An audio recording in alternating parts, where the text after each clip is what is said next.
Good evening. We're happy that you can join us today for the third Bible study session. This is the Bible study organized by the Banking Blessings Ministry right here in San Antonio. And we're coming to you live this evening from the sanctuary of the Throne of Grace Church in San Antonio.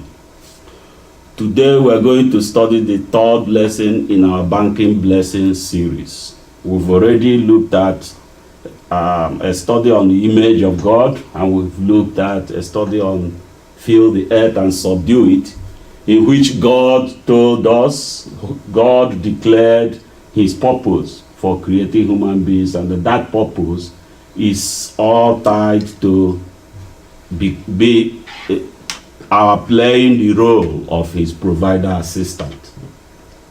Today we are going to look at special blessings that God prepared for those that perform the functions of provider assistant, for those that perform the functions that he declared are the purpose for our creation in Genesis. Today we're going to learn, in fact the first item we have already learned, that God created every person to be his provider assistant.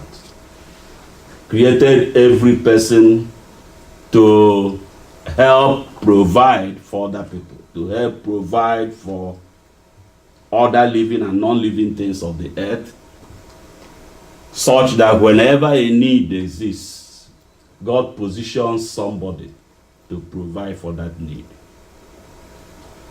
You earn blessing if you are positioned to provide for a need and you perform this function. You will earn a special blessing, and we will learn about that today. The blessings you earn accumulate to serve your benefit, of course, and may also serve the benefit of your offspring.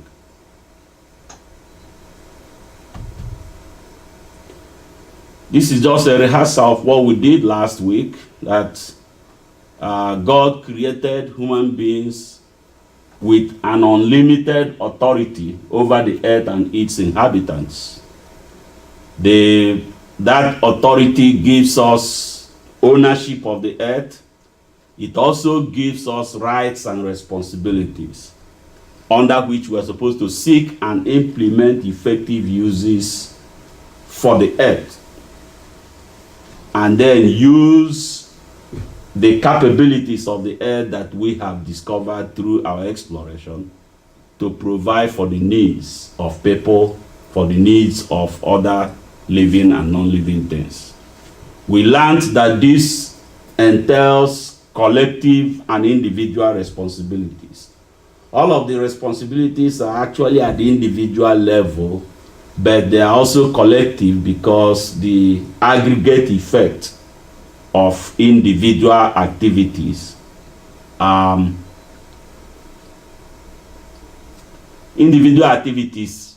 join together to form an aggregate effect for which we jointly hold the responsibility to make sure that they meet God's purpose.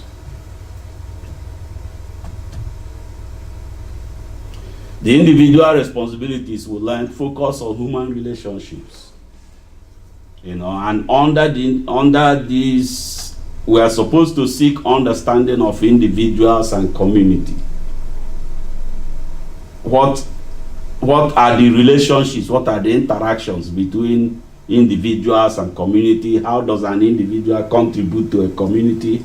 How does an individual contribution affect the community? And how does a community affect an individual? We are supposed to seek an understanding of these relationships, and then manage these relationships to provide for the needs of individuals, the needs of communities, and the needs of other living and non-living things.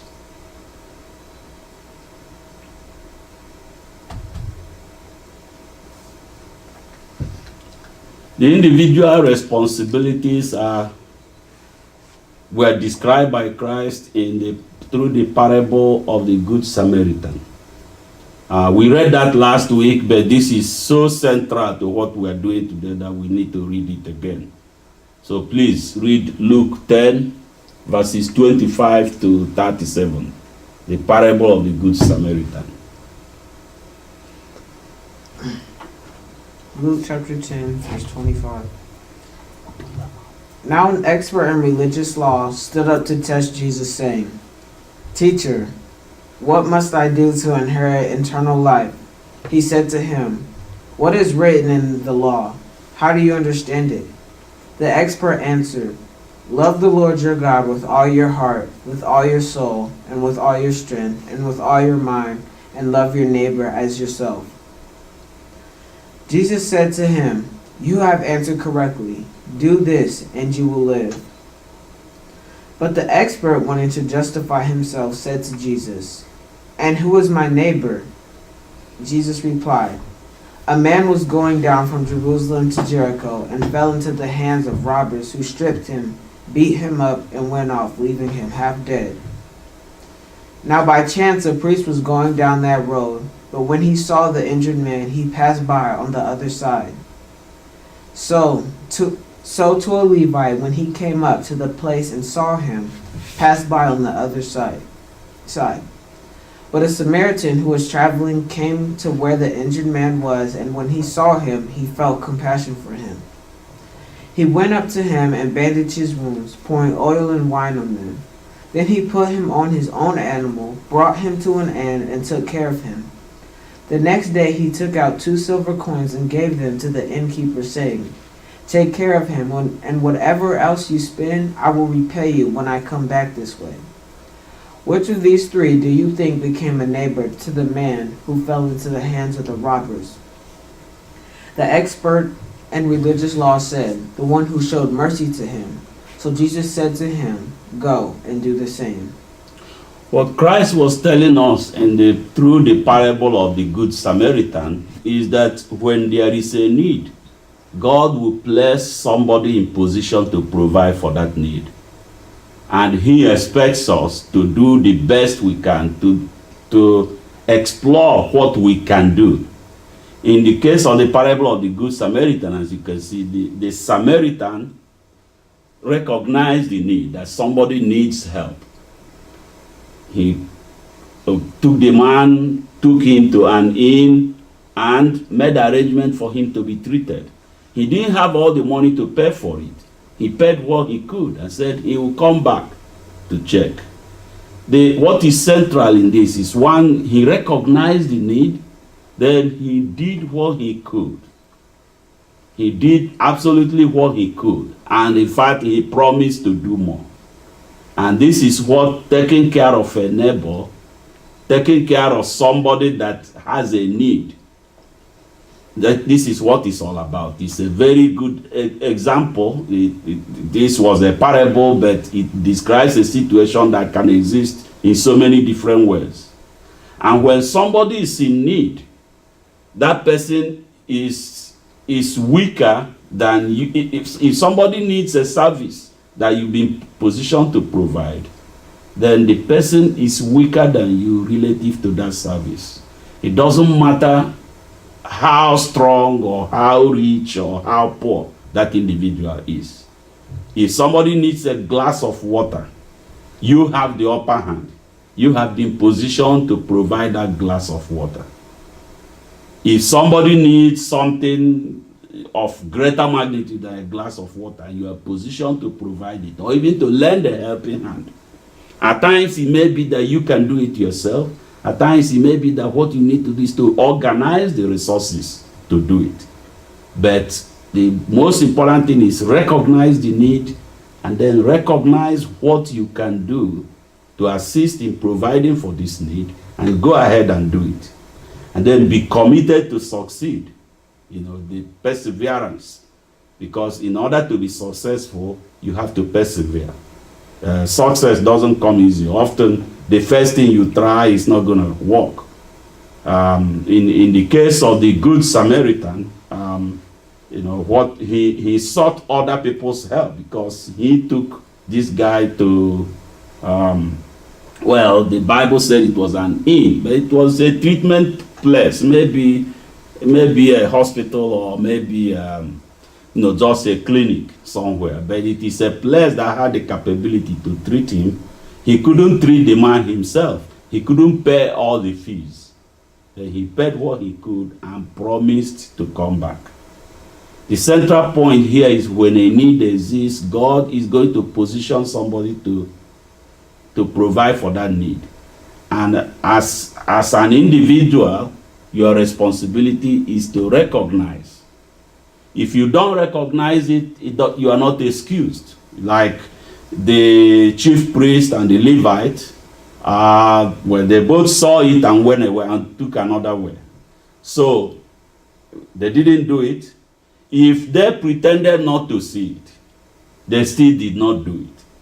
It's not, there is no excuse saying, oh, I didn't see it, or I don't know. Oh, yeah, I didn't know that those dishes were dirty. Well, you should know, because this has been placed in your path for you to do it. I didn't know that the refrigerator needed cleaning. Well, you should know. So not saying you don't know is not an excuse. I've used very simple examples, but this goes very wide. They can go to things that are even more complicated. Recognize when a need is placed in your path, when you are in a position to do something about a need, and then do it. As you can see in the parable of the Good Samaritan, the chosen person, the person who has been placed in a position to provide a need, has a choice. It's not, God doesn't, like the chief priest, God didn't say, hey, come here, you're a chief priest. Didn't you understand that you are supposed to do this? Or yeah, go ahead and do it. If you don't do it, I'm going to whip you. There is no such thing. It is a free choice. You make a choice whether you want to do it or not. The priest and the Levite made a choice not to. They went away. But the Samaritan, that eventually got described as the Good Samaritan, made a choice to do what he could to provide for the need. So you have a free choice. Usually God will not say you have to do it. We know that in the case of Jonah, he was forced to go to Nineveh even though he didn't want to go. There are situations like that. But majority of the situations, you have free choice. You can choose to do it. You can choose not to do it. Of course, one of the things we're going to study tonight is that when you choose to do it, there is special blessing that comes to you. Okay, that went too far.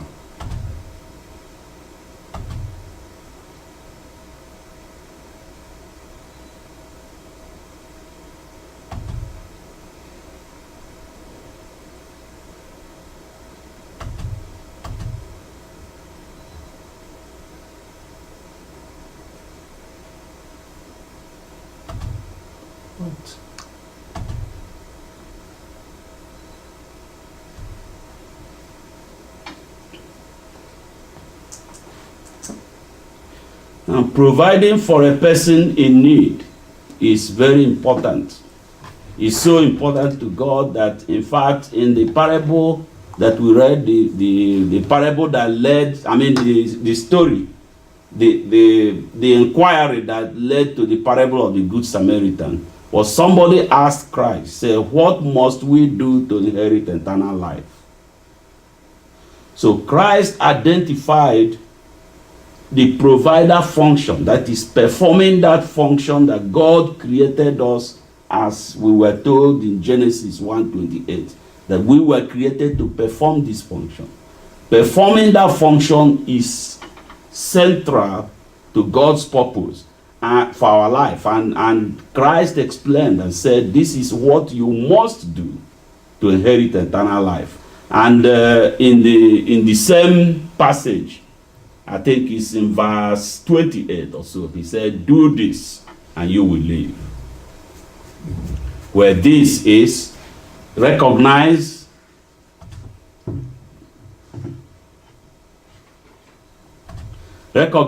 when a need has been placed in your path.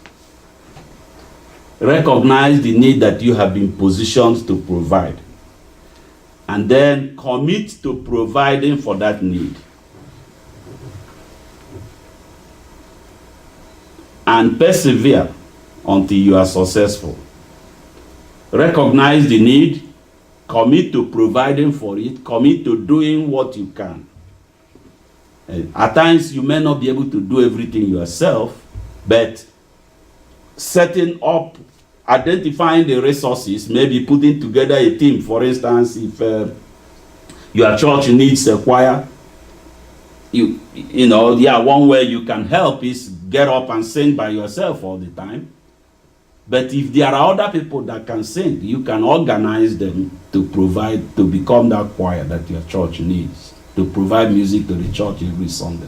So when you recognize the need and take it upon yourself to make sure that this need is provided for.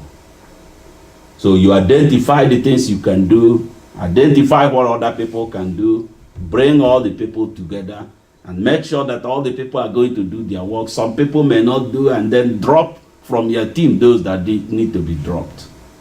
The important thing is you have to stick with it until you accomplish the objective.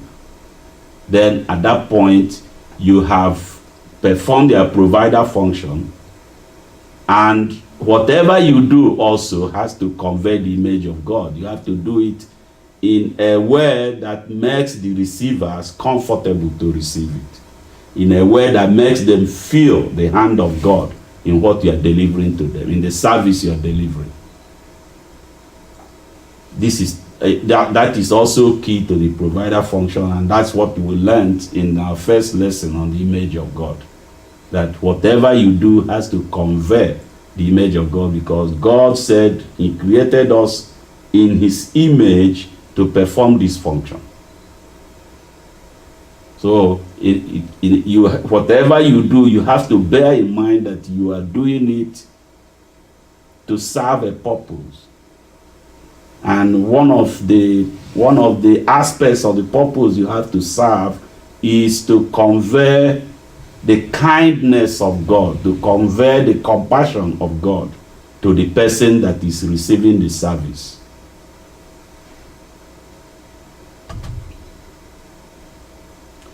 Well, God said that you are blessed.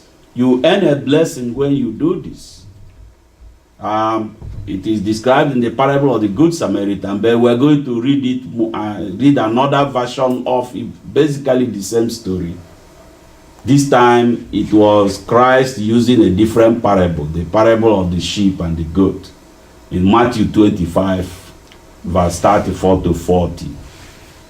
Matthew 25, verses 34 to 40, the parable of the sheep and the goats.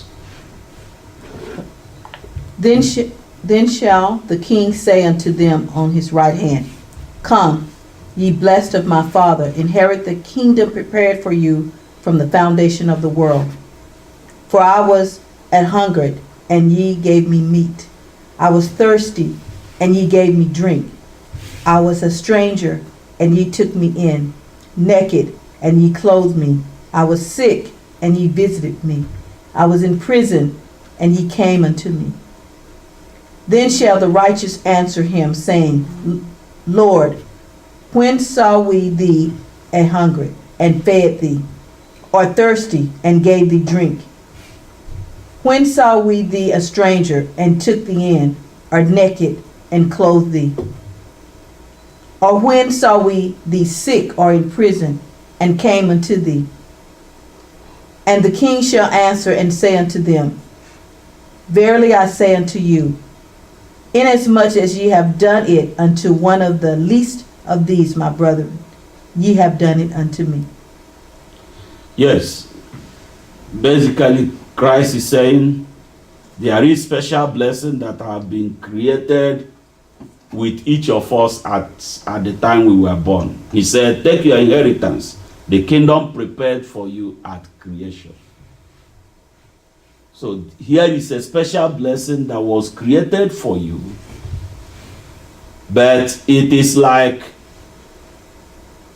in a potential blessing is in a bag. Think of it as a bag of blessing.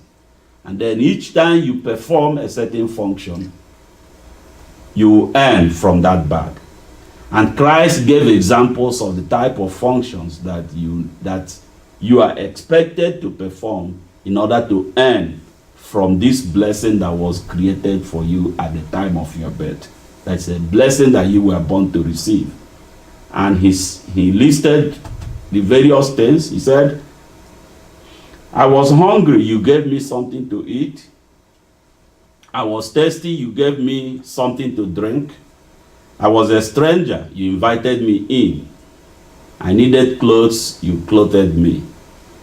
There are two others that we'll get to in the next slide.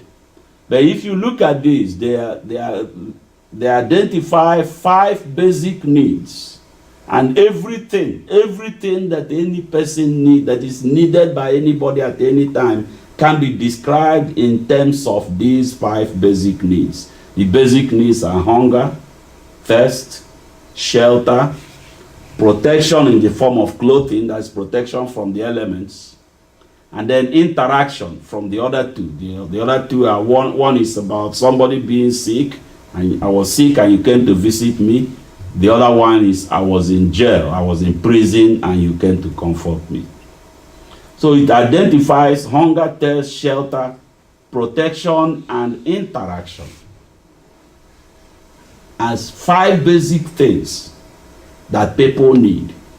And each time you provide for one of these, each time you provide one of these to somebody that needs it, then you earn a blessing that you were born to receive. He said, this is inheritance, the kingdom prepared for you at the time of creation. So that is already there for you, but you have to earn it. It is there. If you don't earn it, you don't get it. You have to earn it.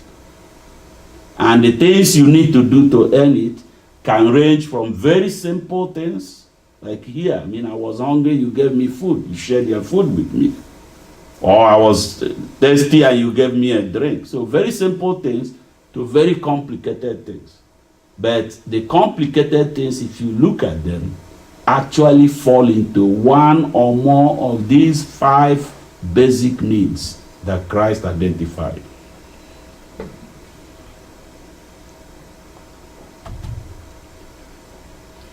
I was hungry, you gave me food. I was thirsty, you gave me a drink.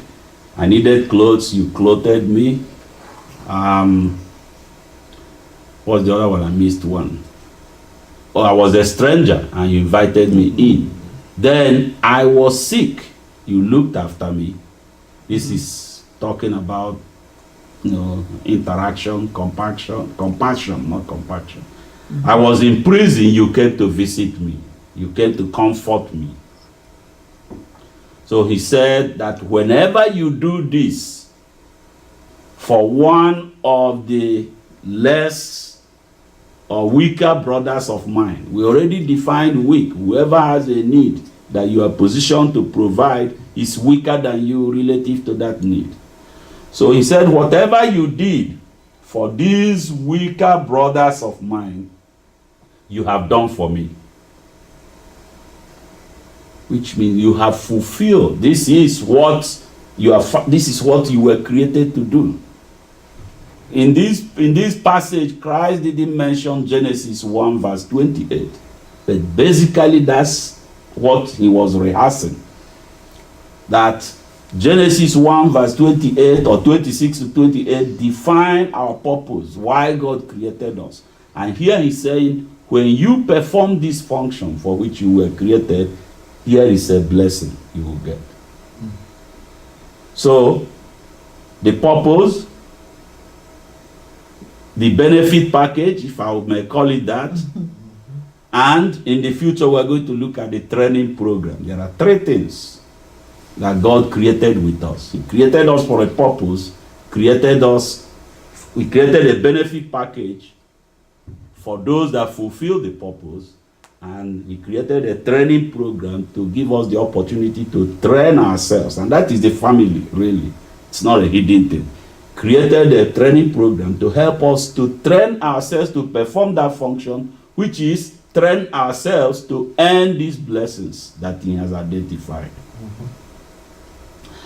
An important component of this, though, is that you should do this. This is a charitable thing. It has to be done to benefit somebody without you seeking a reward, any kind of reward. And let us look at this carefully in Matthew 6, verses 1 to 4. Beware of practicing your righteousness before other people in order to be seen by them. For then you will have no reward from your Father who is in heaven. Thus, when you give to the needy, sound no trumpet before you, as the hypocrites do in the synagogues and in the streets, that they may be praised by others. Truly, I say to you, they have received their rewards. But when you give to the needy, do not let your left hand know what your right hand is doing, so that your giving may be in secret, and your Father who sees in secret will reward you. It's very clear. And what I need to explain here is, remember the word needy. Don't look at it as poor. Needy is simply somebody that needs a service that you have in position to provide. Remember, we said whoever needs a glass of water that you are positioned to provide is weaker than you relative to that glass of water. So the needy is somebody that needs a service that you have been positioned to provide. And he's saying when you are providing this service, make it comfortable. Don't seek a reward. Don't do it in such a way that people, don't seek people. If people notice what you are doing and come and thank you, it's a different thing. But if you do it for the purpose of, people clapping for you and dancing for you and all that, well, that's fine. There's nothing wrong with it, but you got your reward. That's what Christ is saying. Your reward is the clapping, the applause they are giving you, or the profit. If you do something, for instance, to satisfy membership requirements, your reward is the membership requirements. That is, and there's nothing wrong with that. That's a legitimate part of living. But the blessing that is described in Matthew 25, verses 34 to 40, is referring to those things that you do without seeking any other kind of profit or reward. And for those, the special blessing has been set aside. Every time you do it, you earn a blessing. That's what God said. And it's so important that Christ actually took time to explain this. The parable of the Good Samaritan talks about it. The parable of the sheep and the goats sort of took it apart and placed it in our laps in such a way that we can never forget. There are several opportunities to earn blessing, and these are laid in our path all the time.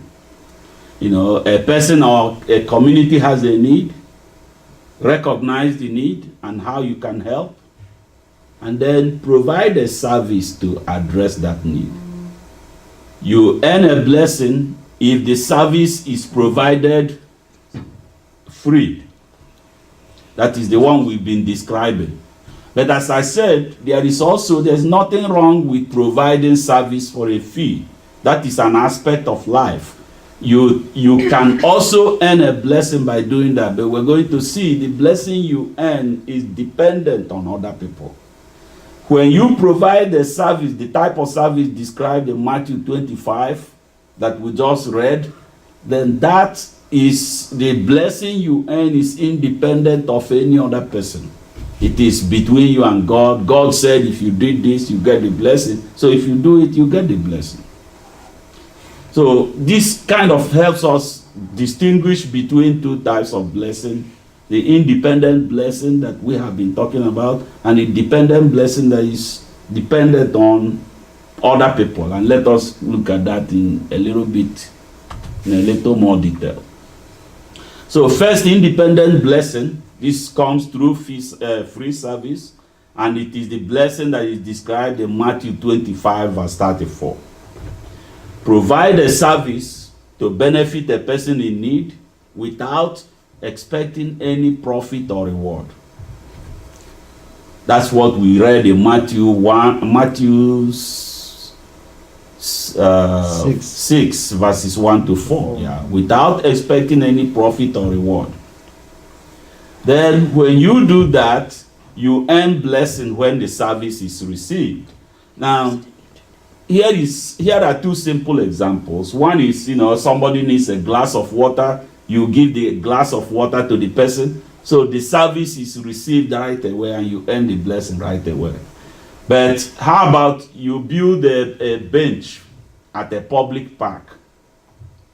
After you put down the bench, you have provided the service, but the service actually hasn't been received. Each time somebody sits on that bench, your service is received. Each time somebody is relieved of a public levy, for instance, a tax or something, that somebody would have paid to help provide that bench. Each time somebody is relieved of that, you have essentially given money. It's like writing a check to that individual.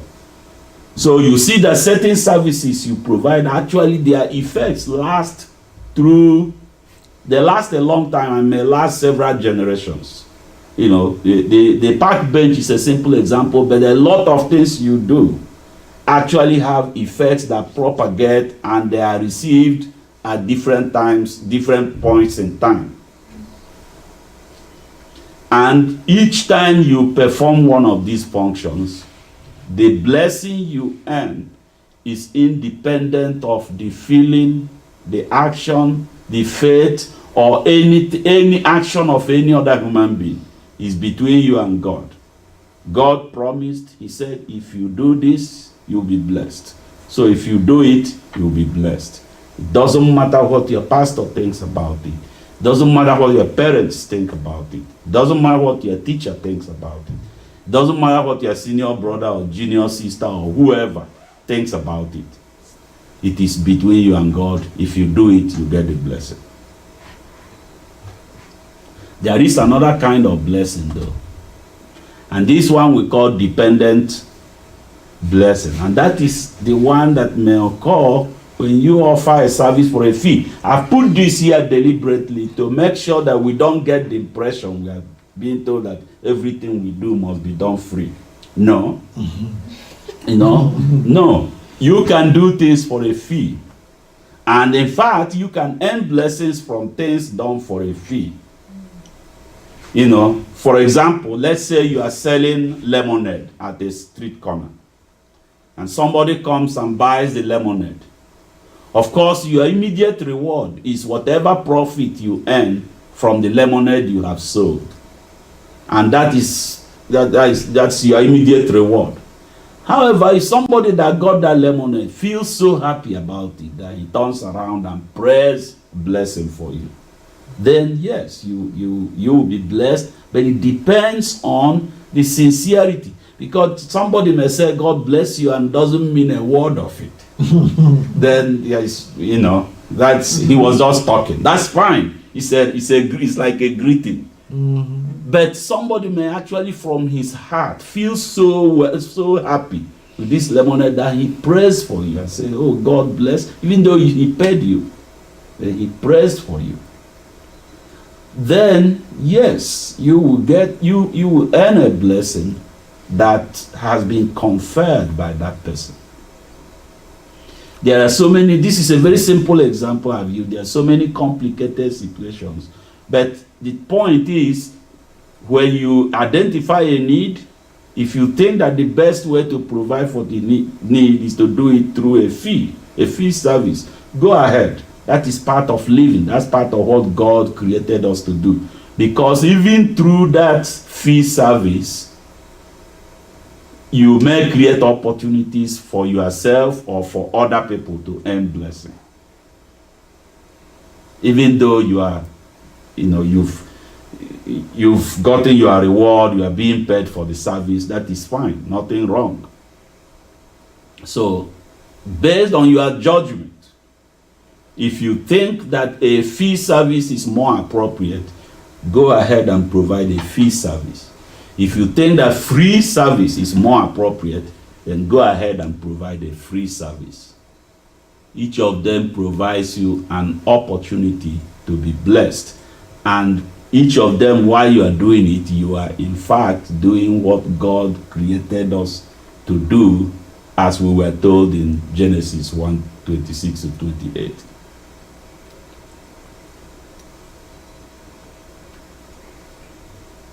The blessings you earn accumulate.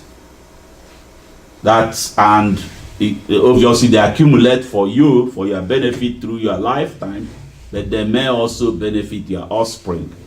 And this is important. Let us read from Exodus 20 verse 6.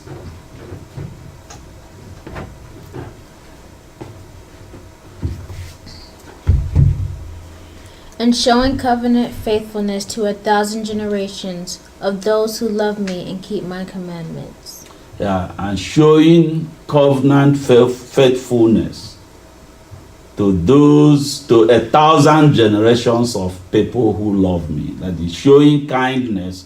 Does somebody have another version of a version that is closer to modern English?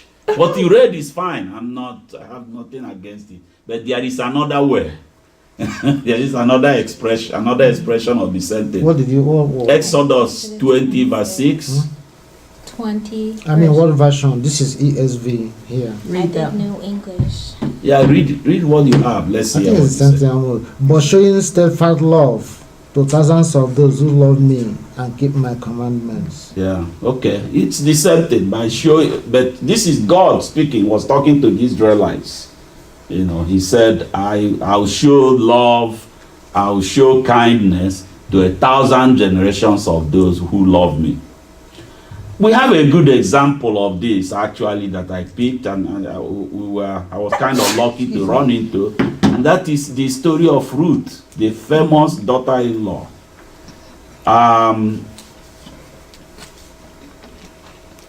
Yes. I have another version. I don't know if you like it. Yeah. And showing mercy unto thousands of them that love me and keep my commandments. Yes. And showing mercy, it's showing general. kindness, showing. So this is all, essentially what the fathers and mothers do can affect their children. And we have a very good example that Ruth, we all remember the story of Ruth. I'm not going to tell it in detail here. But Naomi escaped to, moved away from Israel with her 2 children and her husband. When she got to where they went, after a short time, the husband died. The 2 children married 2 women, and then after a short time, the 2 children died. Okay, so she was now left with her 2 daughter-in-laws, and she no longer was happy there. She wanted to return to Bethlehem and return to Israel. So she tried to prevail on the 2 daughter-in-laws to leave. She said, look, there is nothing more for you to do with me. It's better for you to leave and get married to someone else later on. One of the daughter-in-laws was persuaded and left, but the other daughter-in-law, whose name was Ruth, insisted that she would stay with her mother-in-law. He said, your people will be my people, your place will be my place, where you live, I will live, where you are happy, I will be happy, where you are sad, I will be sad, and all those things, essentially saying, please leave me to stay with you. My home is with you. I'm committed to taking care of you. There is no reason for me to leave you, even though my husband has died. So Ruth eventually went with Naomi. They went back. Naomi, when they got back, Ruth decided to, talk to her mother-in-law, convinced her mother-in-law to let her go pick leftovers from the farm of Boaz. As the people that were picking harvest were going, she would follow behind them and pick up the grains that fall. And she was trying to make a living by doing this. Let us read, before we read, what is important here is that Ruth became actually the grandmother of David, because she eventually got married to another person, Boaz, the owner of the farm where she was working. And Boaz was the grandfather of Jesse, that the father of David. Okay, and linking back, Boaz actually was out of the lineage of Judah. And Judah, we know, is a son of Jacob. We know that. I know we've talked about it before. We will talk about it more. Judah was a son of Jacob, and Jacob was a son of Isaac, who in fact was a son of Abraham. The reason I put this line here is that Abraham, remember, God promised Abraham that he will bless his, several generations of his offspring. So this came through to Boaz, but the person that was used to make this happen, to make the link to David, and then from David, of course, down to Christ, we'll see later, that person was the lady Ruth. She was the great-grandmother of David. And of course, we will not say that all this blessing, because all these generation of children were blessed.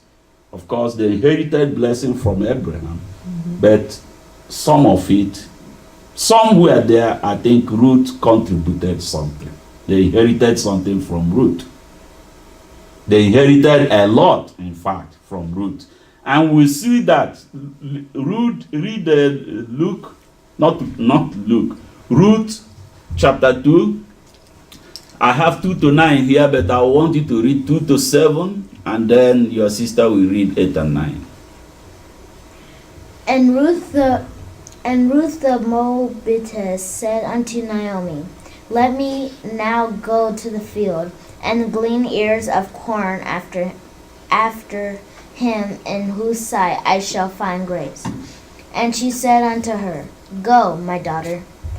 And she went and came and gleaned in the field after the reapers, and her hap was to light on a part of the field belonging unto Boaz, who was of the kindred of Elimelech. And behold, Boaz came from Bethlehem and said unto the reapers, The Lord be with you. And they answered him, The Lord bless thee. Then said Boaz unto a servant that was set over the reapers, Whose damsel is this? And the servant that was set over the reapers answered and said, It is the Moabitish damsel that came back with Naomi out of the country of Moab. And she said, I pray you, let me glean and gather after the reapers among the sheaves. So she came and had continued even from morning until now, that she tarried a little in the house. Okay, 8 and 9. So Boaz said to Ruth, Listen carefully, my dear. Do not leave to gather grain in another field. You need not go beyond the limits of this field. You may go along beside my female workers. Take note of the field where the men are harvesting and follow behind with the female workers. I will tell the men to leave you alone. When you are thirsty, you may go to the water jars and drink some of the water the servants draw. I need you to take good note of here is how Boaz noticed Ruth. Yes, she must have been a beautiful woman, because he saw her and said, Who is that girl? Of course, somebody that he didn't know, this was his farm. But it is the report of the foreman. The foreman said, that gave a very good report about Ruth. Said this lady came, requested permission to follow behind and pick up whatever fell from the harvesters. Then he gave glorifying description of Ruth's work habit. That she essentially says she worked very hard, she did everything she was doing perfectly, and you couldn't get a better working person.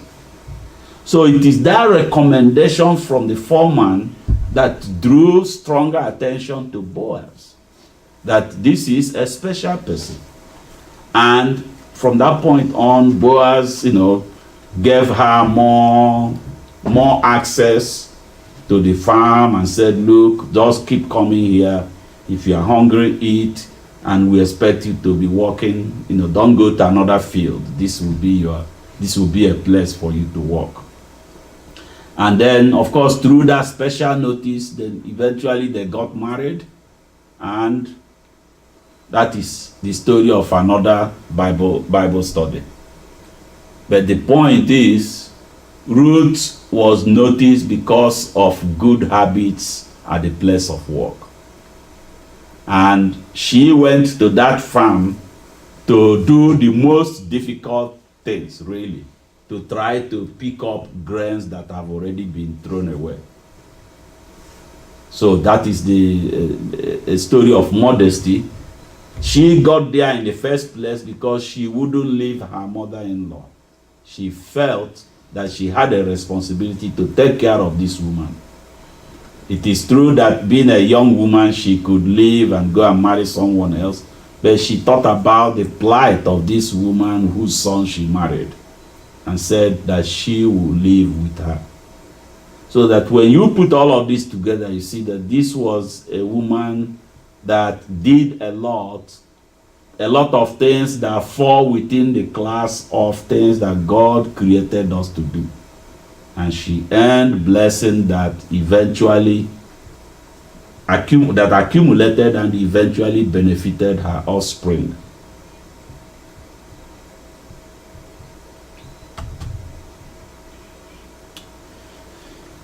Well, we've learned today that God created every person to be his provider, assistant. That is, when there is a need, God places somebody in position to take care of that need. And a person that performs this function earns a blessing. And that is the benefit package that I mentioned earlier.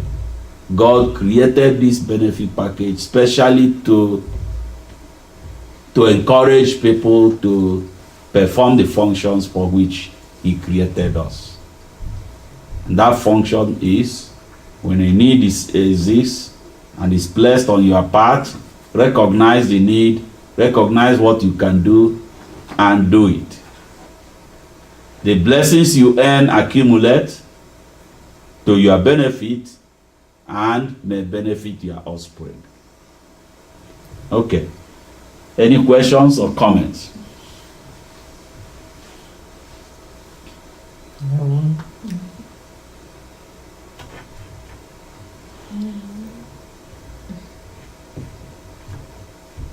I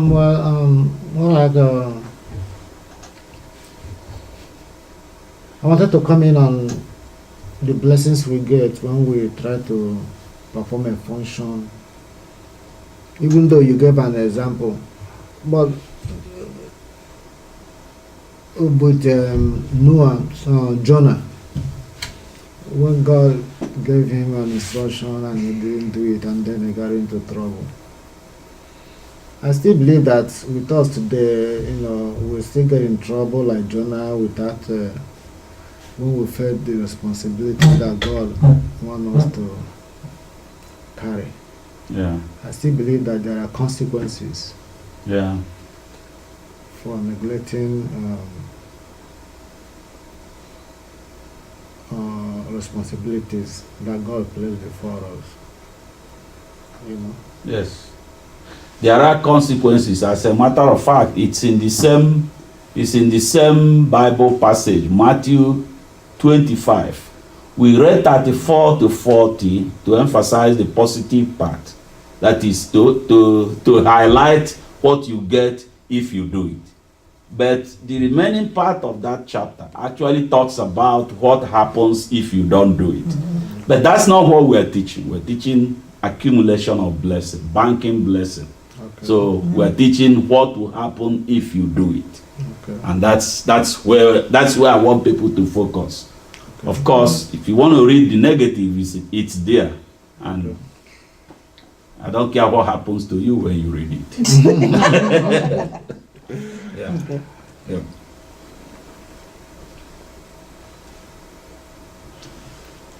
Okay. Say Anything more? something, guys. Ask questions. Discussion time. Yeah.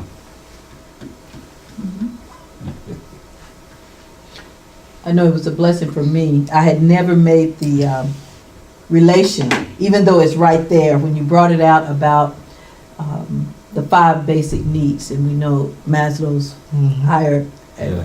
and those, we take it not for granted, but when we said when I was hungry, we know what that means. Yeah. We know what it means when I thirst. But the something that really awakened my spirit was, God, this is where the 5 basic needs that Maslow's triangle theory comes from. Yes. It's from the Word of God. Yes. So I really, From the mouth of Jesus himself. From Amen. his Exactly. mouth. Yes. and they're right there. Yeah. That was He used the parable of the sheep and the goats, but really his intention was to tell the story of Genesis 1 verse 28 in a different way. And say, look, God created you to do this. And if you do it, you will be blessed. And then he mentioned those 5 things,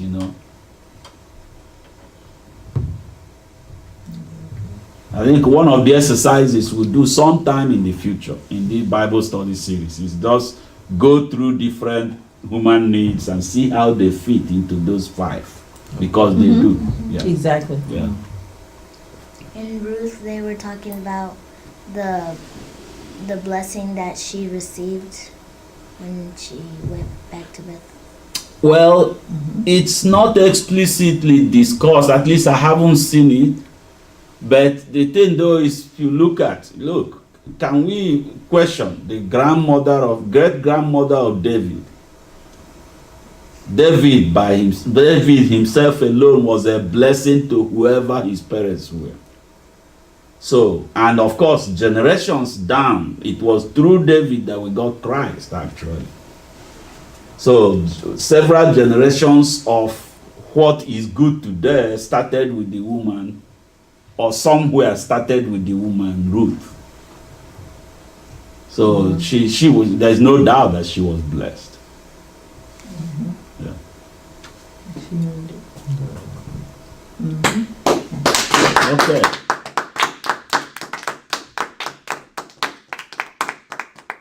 Okay, we thank you for joining us whenever you do. The beauty of these Bible studies is that you can join us anytime, anywhere that it is convenient to you. Amen. Amen. So we hope that what you heard from this Bible study will make a positive impact in your life and bring you closer to God's purpose for your life. Thank you. Amen. Okay, we're done.